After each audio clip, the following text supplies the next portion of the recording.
Esta é a história de um livro singular e apavorante. Temos bestas, o diabo em ação. Suas visões inspiraram e amedrontaram durante 2000 anos. Muitos veem nas páginas do Apocalipse uma série fantástica de previsões. O aquecimento global, o desastre nuclear de Chernobyl, a guerra no Oriente Médio. Não há no mundo campo de batalha mais perfeito do que este.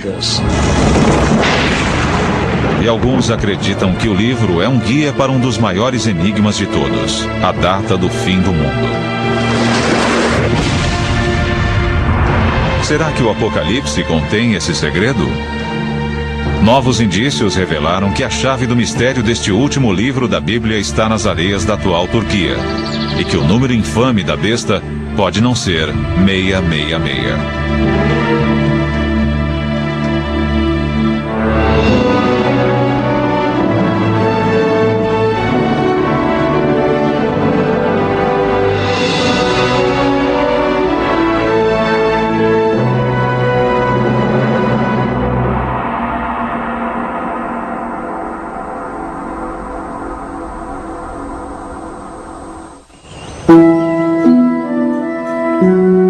Para entender o Apocalipse, precisamos saber quem o escreveu e onde.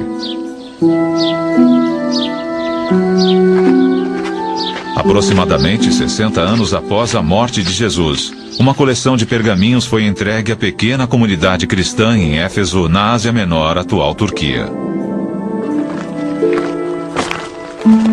Os pergaminhos continham o que agora é conhecido como o Apocalipse, o livro da Revelação. O nome do autor estava lá: João.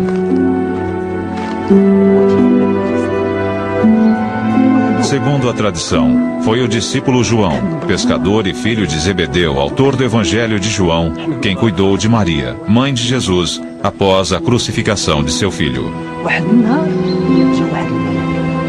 Mas, no livro, João nunca se descreve como discípulo de Jesus. Nem escreve como se o tivesse conhecido.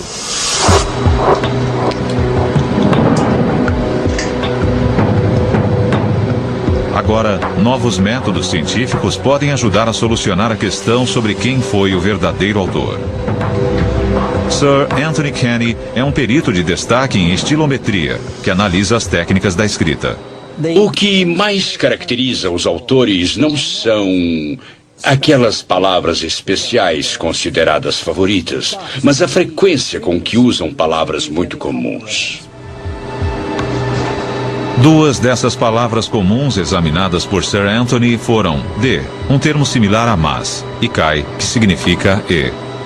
O termo e é 2 vezes mais frequente no Apocalipse, assim como em qualquer outro livro do Novo Testamento. Enquanto o Evangelho de João não o aprecia muito, sendo usado menos que a média.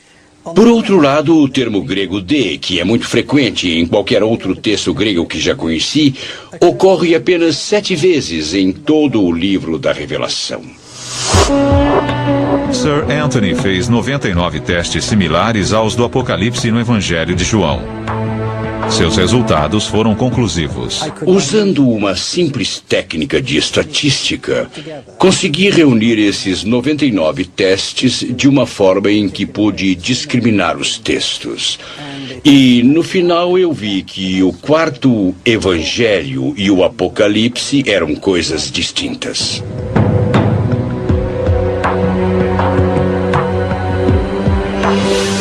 É extremamente improvável que os 2 livros tenham sido escritos pelo mesmo autor.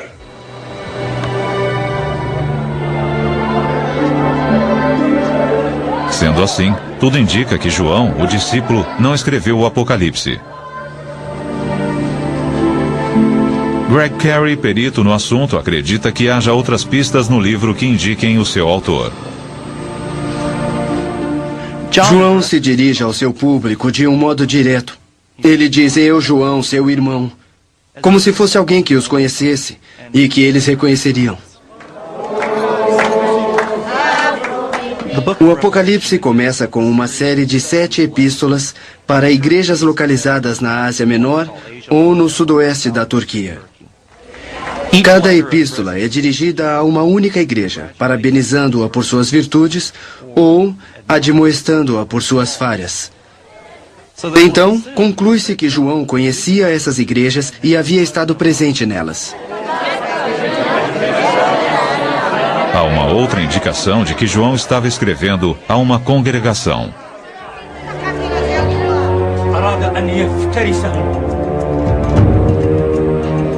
O Apocalipse de João, que significa revelação, descreve as visões distintas de anjos e monstros. A epístola, que deve ter sido ditada a um escriba, não é uma correspondência de rotina enviada a uma igreja cristã.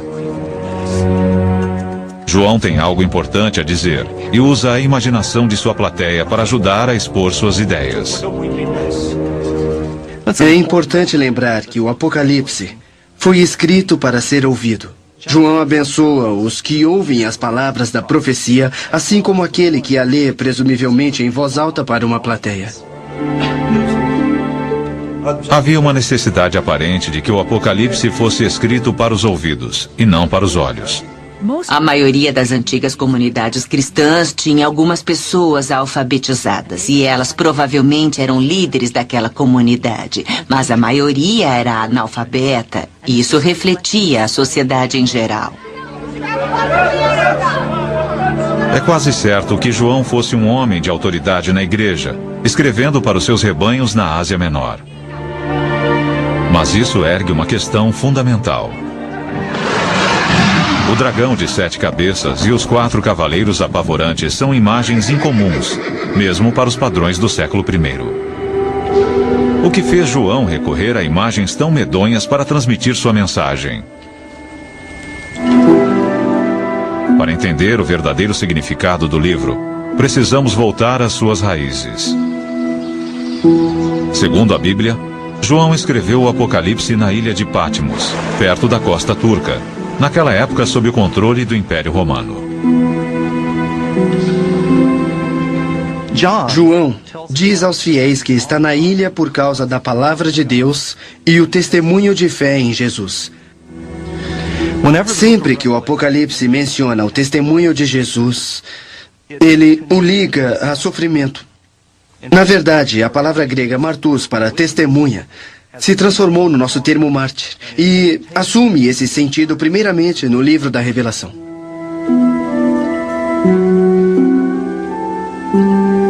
Se João estava sofrendo em Patmos, seria ele um prisioneiro dos romanos? Ian Boxall é perito sobre o autor do Apocalipse. Esta é a caverna onde, segundo a tradição, João tem suas visões. Aqui neste lugar é onde ele tradicionalmente apoiava a cabeça. E como não era muito ágil, segurava nisto aqui para se erguer. João, segundo todas as tradições, está aqui como exilado. Elas diferem precisamente quanto ao porquê de ele estar aqui, sobre quem o exilou, mas todas elas concordam que ele estava aqui em virtude de sua crença cristã. Embora não haja nenhum indício arqueológico de uma prisão romana, a localização da ilha sugere que servia a um propósito militar. Patmos pode ter sido uma de uma série de ilhas-fortalezas que defendiam um importante porto marítimo de Mileto, a 65 quilômetros dali no continente. Era um lugar ideal para confinar exilados. Mas, se João estava no exílio, parece estranho que ele tivesse liberdade para encontrar uma caverna, ter visões, anotá-las e depois enviar os documentos às suas igrejas no continente. Essa talvez fosse a forma de Roma exilar os encrenqueiros. Quando as autoridades romanas mandavam alguém para o exílio, a pessoa tinha uma certa liberdade. Ela não ficava numa prisão, somente não lhe era permitido aparecer em certas regiões, ou então era obrigada a restringir seus movimentos a apenas uma ilha. Mas ela podia manter a correspondência através de intermediários que navegavam entre a ilha e o continente, de modo que João deve ter podido manter contato com as igrejas às quais se dirigia. Há muita raiva no Apocalipse. e um desejo de que a justiça seja feita. E isso sempre foi visto como um resultado direto da perseguição romana aos cristãos.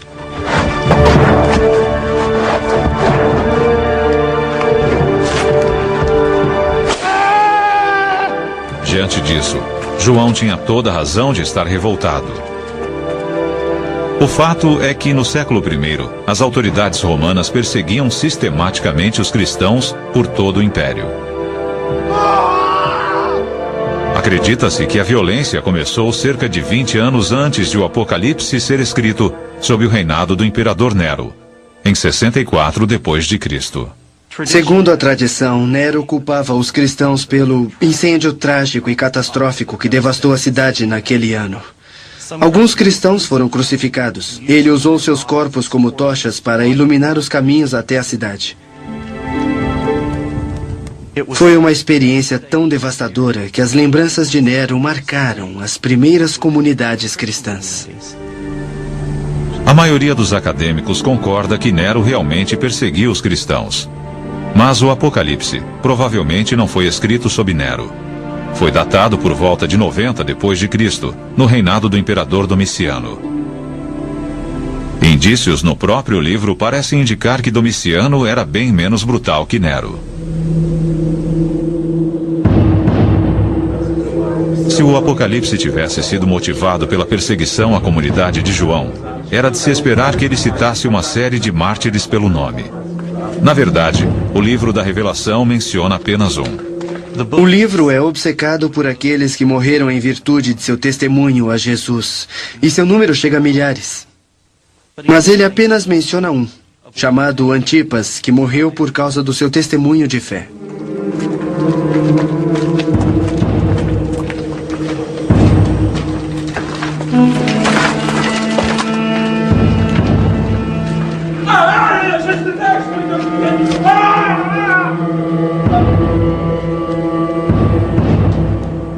Embora João mencione a morte do mártir Antipas, agora há indícios de que o imperador Domiciano talvez não tenha o sangue de tantos cristãos em suas mãos. Historiadores recentes começam a questionar se Domiciano realmente perseguiu os cristãos e se ele foi de fato um tirano, segundo os relatos de antigos historiadores. Não existem muitas provas quando se começa a investigar esse aspecto.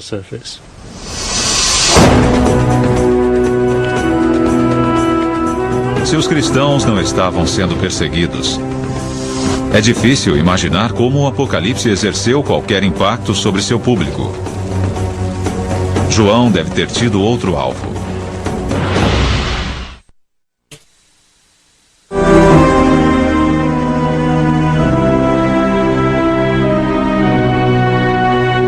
Estas ruínas do século II contêm uma pista vital sobre os motivos que fizeram João escrever o Apocalipse e quanto ao livro realmente conter a chave para o fim do mundo. A antiga cidade de Pérgamo situa-se 320 quilômetros ao norte de Éfeso, na atual Turquia, e foi um importante centro político e religioso na província romana da Ásia Menor. Também abrigava uma das novas comunidades cristãs que primeiro recebeu o livro da Revelação. Mas Dan Showalter, perito em arqueologia bíblica, acredita que os templos pagãos de Pérgamo oferecem melhores indícios sobre o que afligia João. Os restos parcialmente reconstruídos nos dão uma boa ideia de como a edificação devia ser impressionante. Mas era no pátio em volta do templo que a maior parte da atividade acontecia. Havia sacrifícios num altar em frente ao templo. As pessoas se reuniam, cantavam canções, ofereciam preces e votos. Depois, quando a cerimônia acabava, elas talvez levassem para casa um pouco de carne para complementar a dieta.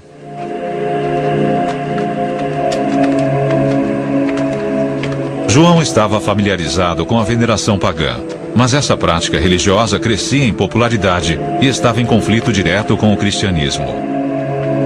Ela havia começado cerca de 100 anos antes de Domiciano, com a construção de templos a um novo deus, o imperador Augusto. Deve ter havido sacrifícios no templo imperial, onde as pessoas da cidade se reuniam e participavam honrando a presença e o poder de Roma e o imperador como indivíduo. Essa idolatria se espalhou pela Ásia Menor durante todo o século I. Todas as cidades do Império Romano tinham muitos templos, mas eram construídos para se adorar e agradecer a uma pessoa viva, um deus imperial. E aqui pode estar a chave para o Apocalipse. Para João, esse culto ao imperador era uma terrível blasfêmia. João teria resistido ao culto imperial porque contrariava a crença em Jesus, algo que ele tinha muito interesse em promover.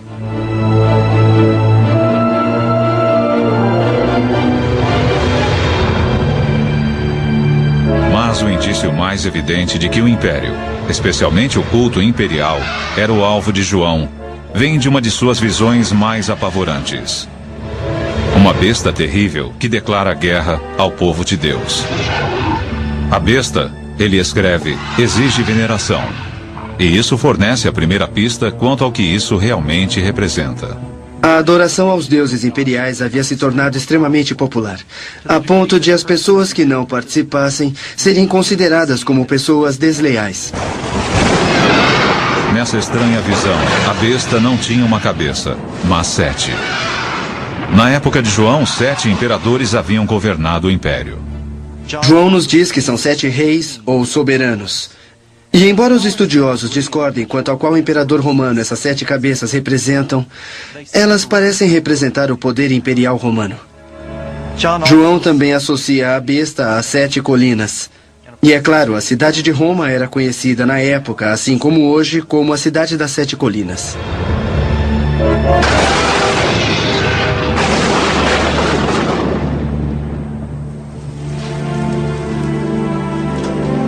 Para muitos acadêmicos, essas referências ambíguas, mas repetidas à besta, mostram que o alvo de João não é a perseguição romana, mas o paganismo do culto imperial.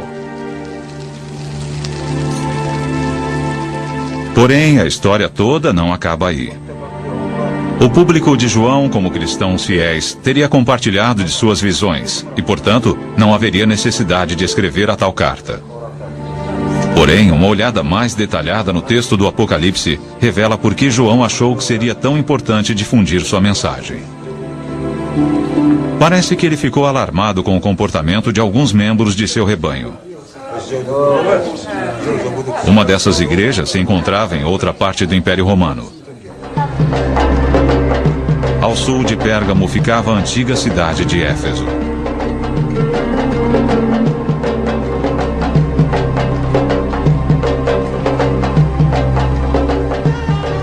Parado nesta praça, na antiga cidade de Éfeso, é fácil perceber a forma como João a conhecia.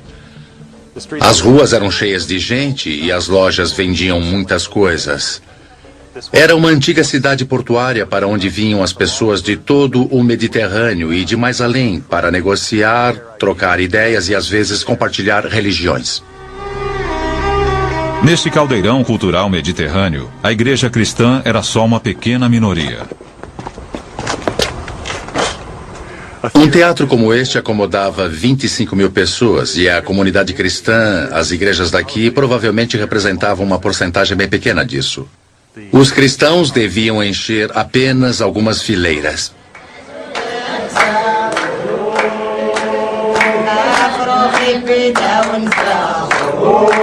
A pressão sobre essas comunidades era grande, especialmente num próspero centro pagão como Éfeso. Pressão que poderia enfraquecer a fé de uma igreja ameaçada. Seus vizinhos estavam continuamente celebrando os vários deuses que eram populares na região, assim como os deuses imperiais de Roma e às vezes até o próprio imperador. Havia símbolos das várias divindades por todo o lado. Parece que uma das questões principais para alguém como João não é o fato de estarem sendo perseguidos, mas o fato de terem se tornado tranquilos demais. Eles se acomodaram, encontraram seu lugar na sociedade. E ele quer sacudi-los um pouco. Se João escrevia para aqueles cristãos que haviam começado a venerar os imperadores de Roma, isso ajudaria a explicar por que o último livro da Bíblia foi escrito. As visões pouco tinham a ver com profecias sobre o futuro, sendo isso, sim, uma crítica aos que haviam aderido ao culto imperial. Mas uma coisa ficou sem resposta. As imagens apocalípticas vívidas que povoaram a imaginação de milhões de cristãos durante séculos.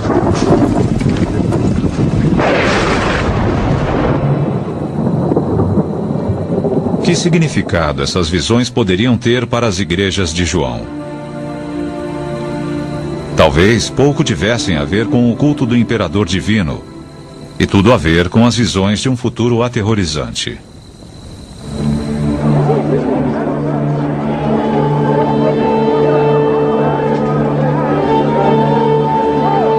Para aqueles que viveram há mais de 2000 anos, suas visões dos 4 cavaleiros do Armagedon e da besta podem ter tido significados completamente diferentes em relação a hoje em dia. Alguns as veem agora como sinais do fim do mundo, mas isso não é necessariamente o que João quis dizer. A palavra apocalíptico tinha uma ênfase diferente na época. Muitas pessoas, ao ouvirem o termo apocalíptico, pensam sobre o fim do mundo. Mas isso é apenas parte dessa grande tradição. Na verdade, houve outros apocalipses ou revelações escritas nos 200 anos anteriores. A característica fundamental da literatura apocalíptica é que ela alega revelar diretamente o desejo de Deus. É uma mensagem a qual nenhum mortal comum teria acesso.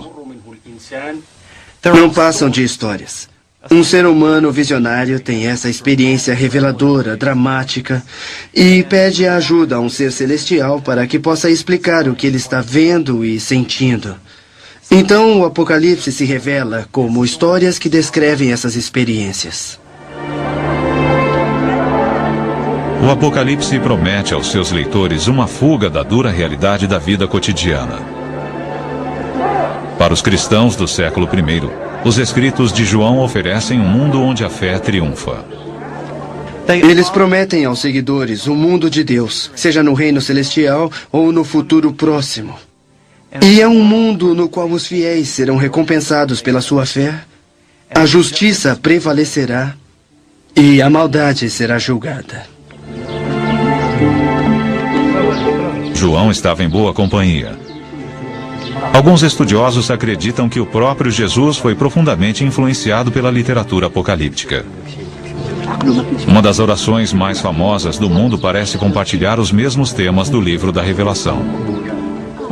Quando os discípulos de Jesus lhe pedem para ensiná-los a rezar, então Jesus ensina a eles o Pai Nosso.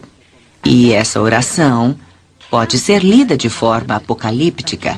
Venha a nós o vosso reino, assim na terra como no céu.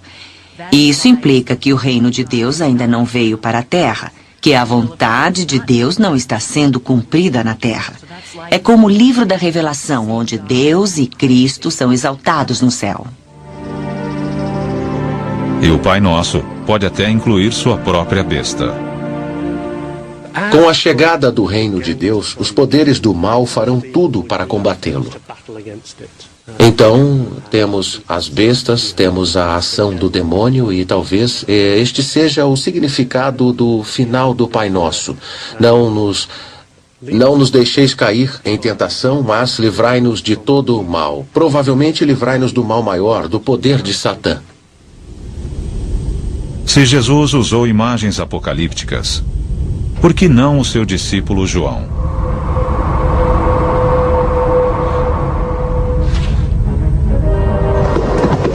Talvez essa tradição de escrita apocalíptica tenha ajudado a decifrar algumas das visões de João, como os infames 4 cavaleiros do Apocalipse. Esses seres apavorantes aparecem pela primeira vez num texto do Velho Testamento, o livro do profeta Zacarias.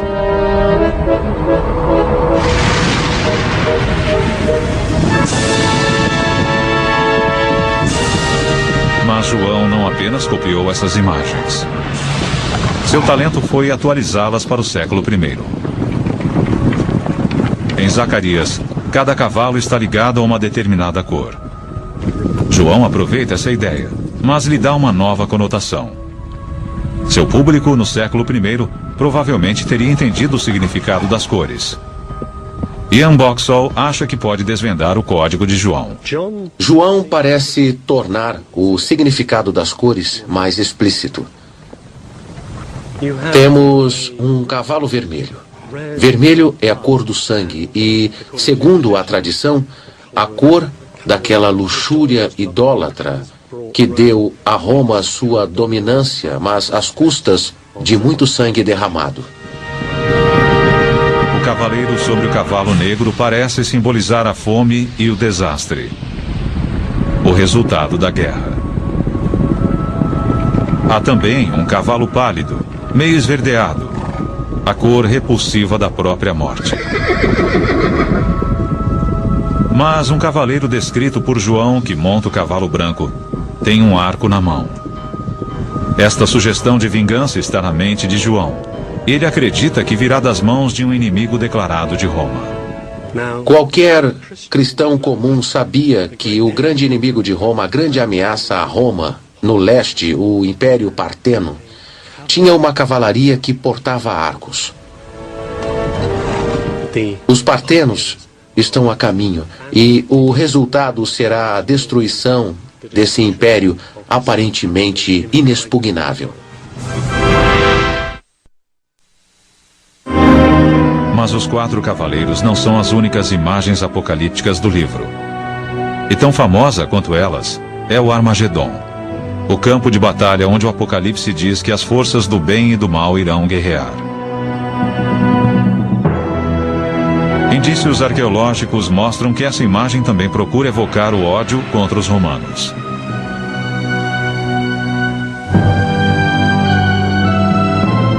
Esta é Megido, no Vale Jezreel, atual Israel. Os arqueólogos acreditam que seu nome contém uma pista sobre o local do Armagedon. Em hebraico, Megido era na verdade Har Megido, a montanha de Megido. Daí temos Har Megido, Har Magedon e Armagedon. E realmente em algumas das antigas versões do Novo Testamento, escritas em grego, Armagedon tem o som aspirado no início, que significa que era pronunciada com H. Originalmente era Har Magedon, e é muito fácil passar de Har Megido para Har Magedon. Este local tranquilo parece improvável para João escolher como o lugar da batalha do fim do mundo. Mas, na verdade, é inteiramente adequado. O Vale de Jezreel era o local mais sangrento da Palestina que João conhecia. Na época em que ele escreve, no século I depois de Cristo, já havia ocorrido 12 ou 13 batalhas em Megido ou no próprio Vale Jezreel. Napoleão supostamente teria dito: não há no mundo lugar mais perfeito para uma batalha que este. E ao observarmos esse vale, é fácil acreditar nisso. Os arqueólogos acreditam que também haja uma razão muito prática para João ter escolhido Megido como local da batalha. Naquela época, o lugar servia de base para um dos exércitos mais brutais do leste do Mediterrâneo, a 6ª Legião Romana. Sabemos que os romanos tinham um acampamento aqui, o acampamento da 6ª Legião. Estavam ali para exercer uma tarefa que caracterizou Megido através da história: proteger a área, controlar a passagem e as rotas de comércio. A 6ª Legião era conhecida por sua força e crueldade na batalha. Eles eram implacáveis. Seus soldados tinham uma reputação particularmente ruim entre as legiões romanas. Eram famosos por sua brutalidade e usavam todos os meios conhecidos empregados pelos romanos para subjugar os cidadãos, crucificá-los, esfolá-los vivos. Eles crucificavam as pessoas ao longo de todo o litoral até Jerusalém. Não havia melhor local para haver uma batalha entre as forças do bem e do mal que na base de um exército cuja reputação causava medo por todo o império.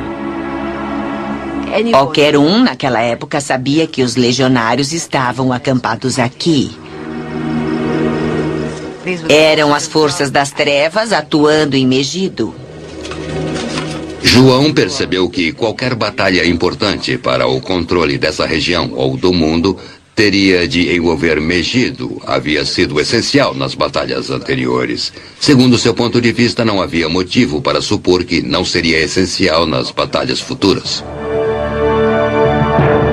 Se o objetivo de João no Apocalipse não é prever o fim do mundo, mas atacar o Império Romano usando eventos contemporâneos, uma antiga tradição apocalíptica, talvez possamos ver, de modo diferente, a profecia mais famosa de todas.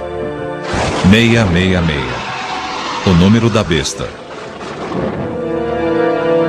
Se a besta se refere ao imperador, então o que João quis dizer com esse número? O mundo antigo adorava quebra-cabeças. Um truque comum era usar números para disfarçar um nome. Nos alfabetos grego e hebraico, cada letra possuía um número correspondente. Então, se somássemos os valores de todas as letras do nome, obtínhamos um código numérico. Aqui temos um bom exemplo. Ana, escrito em letras maiúsculas gregas que equivalem às nossas. O número A, alfa, é 1, e o número N é 50. Então, um pouco de aritmética simples. E temos 102, que é o número do nome Ana. Existem grafites antigos que sugerem que essa brincadeira tinha um propósito basicamente frívolo. Há um exemplo bem interessante achado numa parede de Pompeia que dizia: amo a garota cujo número é 545. Ela sabia que seu número era 545. Outros talvez precisassem fazer alguns cálculos para descobrir quem era ela. Mas para João, essa brincadeira é séria. Ele nos dá o quebra-cabeça ao contrário. Ele dá o número e convida seus seguidores a descobrir o nome. Ele escreve no Apocalipse: aquele que tem discernimento vai calcular o número da besta, pois é um número humano. Seu número é 666. Para os historiadores, a resposta parece óbvia. A melhor explicação é que João está pensando no imperador Nero. Se escrevermos o nome Nero César usando o alfabeto hebraico, temos o seguinte: 50, 200, 6, 50, 100, 60 e 200, que após uma rápida aritmética nos dá o número de Nero César. 666 parece ser um antigo código que liga o imperador Nero ao número da besta. Mas uma coleção de documentos recentemente decifrados lançou dúvida quanto ao número 666 ser realmente o número da besta.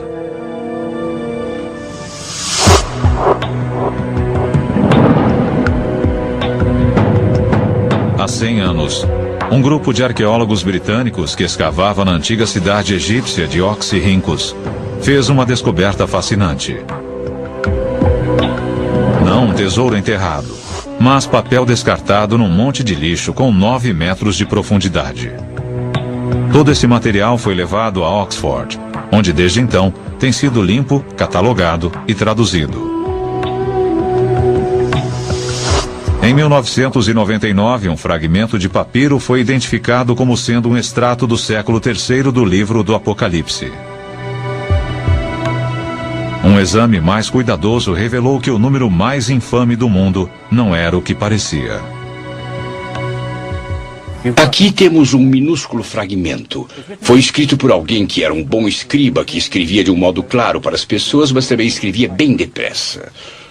Aqui temos parte de uma linha onde dizia: aquele que tem discernimento vai calcular o número.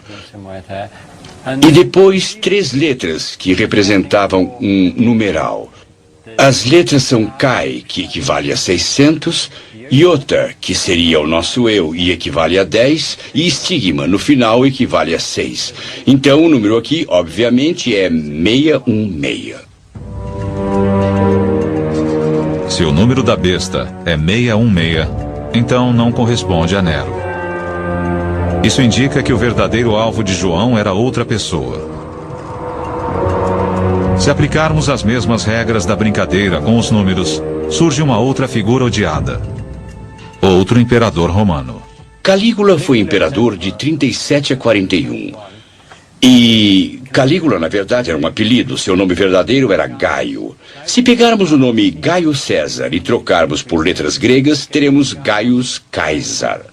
Se dermos um valor numérico a cada uma das letras do nome, teremos 284 para Gaius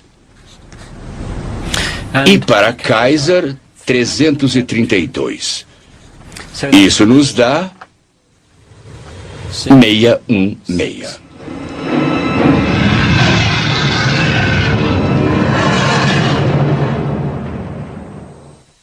A razão pela qual João veria Calígula como a besta reside na decisão controversa tomada pelo imperador durante seu curto reinado. Calígula ordenou que sua estátua fosse colocada no Templo de Jerusalém. Isso era uma blasfêmia para os judeus, porque o templo era dedicado à veneração de seu Deus verdadeiro. É bem possível que isso continuasse a ser inaceitável aos antigos cristãos que tinham uma forte lembrança do gesto de um imperador romano que defendia tudo aquilo que eles achavam inconcebível no poder imperial.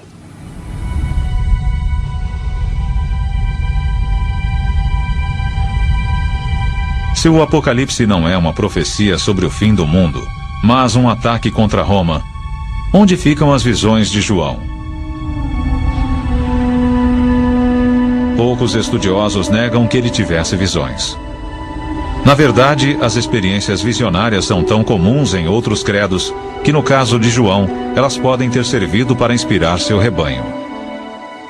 A visão de João se encaixava dentro da tradição cristã, mas parece ter várias características equivalentes às dos xamãs de outras culturas. Um xamã é alguém que pode entrar em transe controlado, que é capaz de se deslocar a outros mundos, outros reinos, para receber uma mensagem e depois retornar e transmitir essa mensagem ou curar alguém. E João, assim como os xamãs de muitas culturas, tem uma mensagem que ele comunica aos outros. Não é uma coisa só para ele, é uma mensagem para a comunidade. Ele está ali para curar sua comunidade, para apoiá-la, encorajá-la e, às vezes, corrigi-la.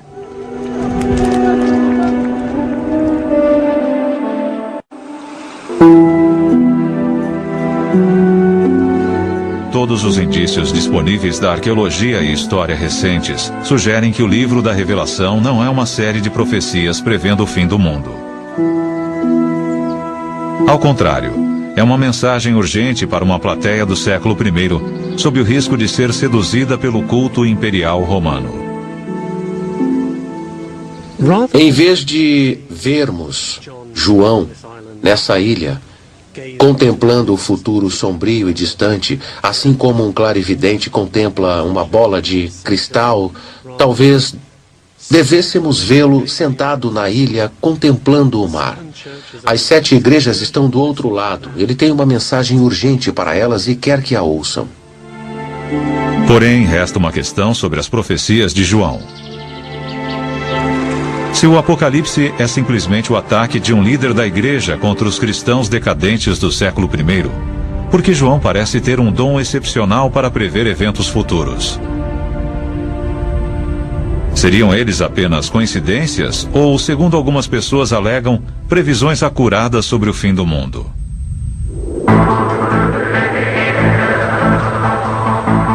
Sua lista de previsões é impressionante. O Apocalipse fala sobre dramáticas mudanças climáticas, a evaporação dos mares, o calor insuportável. Nos últimos anos, os cientistas têm nos alertado com uma urgência crescente sobre o aquecimento global, o efeito estufa e a possibilidade de aumento nos níveis de câncer de pele e os efeitos do aquecimento global sobre os sistemas hídricos do mundo. Outra previsão fala sobre o esgotamento do rio Eufrates para dar passagem aos exércitos do Reino do Leste, composto de 200 milhões de soldados. Nos últimos anos, houve uma série de propostas para construir represas no rio Eufrates. Uma delas se chama Ataturk.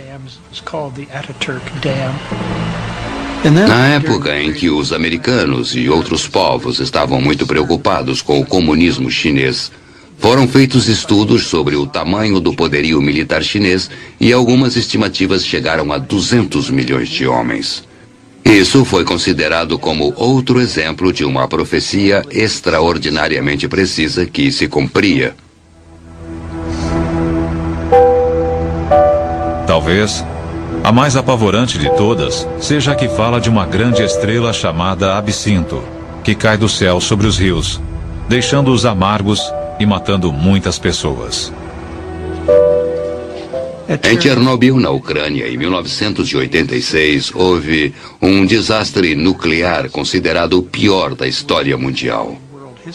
A usina derreteu, uma onda de radioatividade se espalhou sobre a área e os moradores locais morreram ou foram gravemente afetados. Na Ucrânia, a palavra Chernobyl significa absinto. Para muitas pessoas, isso evidencia o dom de João de fazer profecias precisas. Se você acredita que as profecias sejam de fato enviadas por Deus e que elas descrevem eventos futuros, se pudermos interpretá-las corretamente, então todos os eventos que acontecem no mundo assumem um significado espiritual particular. Mas para alguns estudiosos, os indícios da história contradizem a ideia de que João tivesse um dom para a profecia. Durante mais de 2000 anos, o Apocalipse tem sido usado para estabelecer uma época para o que alguns veem como a profecia máxima de João, a data do fim do mundo. Isso ainda não ficou claro. Através dos séculos, houve exemplos quase intermináveis de pessoas que achavam que podiam identificar a data precisa em que o fim chegaria.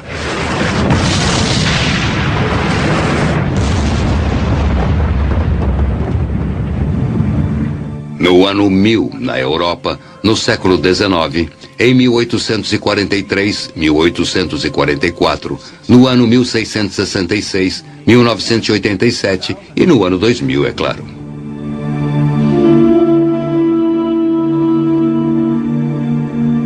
Muitos estudiosos acreditam que as profecias de João não visavam o leitor do século XXI, mas a igreja do século I. Ele diz àquela audiência que o que ele está narrando são coisas que vão acontecer em breve. Essa alegação ocorre logo no começo do livro, no primeiro verso, e também no último capítulo. Ele acreditava estar vivendo nos momentos decisivos da história. João ficaria surpreso se soubesse que estamos discutindo seu livro agora.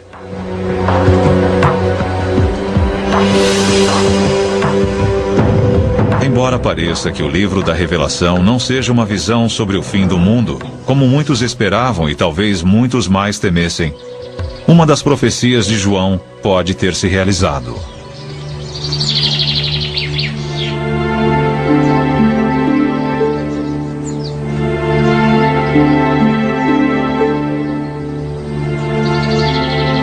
Nas ruínas de Éfeso foram descobertas estátuas destruídas, estátuas do imperador Augusto e sua esposa Lívia. Elas foram vandalizadas. O deus imperial pagão foi marcado com o sinal da cruz. Uma das previsões de João havia definitivamente se realizado. Um acontecimento que mudou o mundo para sempre. No início do século IV, o imperador Constantino decide que essa política de tentar erradicar a igreja não ia funcionar e declara então o cristianismo religião oficial do império. A partir daí, a igreja continua a crescer e a se desenvolver até que, por volta do final do século IV, ela se torna a força dominante dentro do império. A visão de João de que o Império Romano cairia, a besta seria derrotada e a Igreja de Deus triunfaria, realmente se concretizou. A visão fornecida pelo autor do Apocalipse sobre a queda de Roma, a destruição de todas as edificações gloriosas das quais ainda restam indícios atualmente, é, de certa forma, a consumação do que João esperava que acontecesse.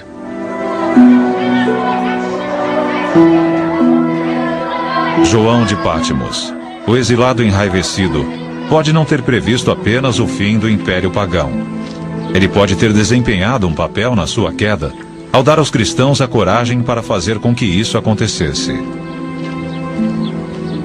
Se as igrejas tivessem sido seduzidas pela glória que Roma oferecia, é bem provável que não tivessem sobrevivido. Não há razão para achar que um pequeno grupo minoritário conseguisse perseverar se não tivesse fé para enfrentar e resistir às tentações e às ameaças que o império usou contra ele. Embora muitos continuem a obter esperança e inspiração através de suas palavras, talvez o verdadeiro significado do Apocalipse seja encontrado no passado e não no futuro. Versão brasileira, DPN Santos.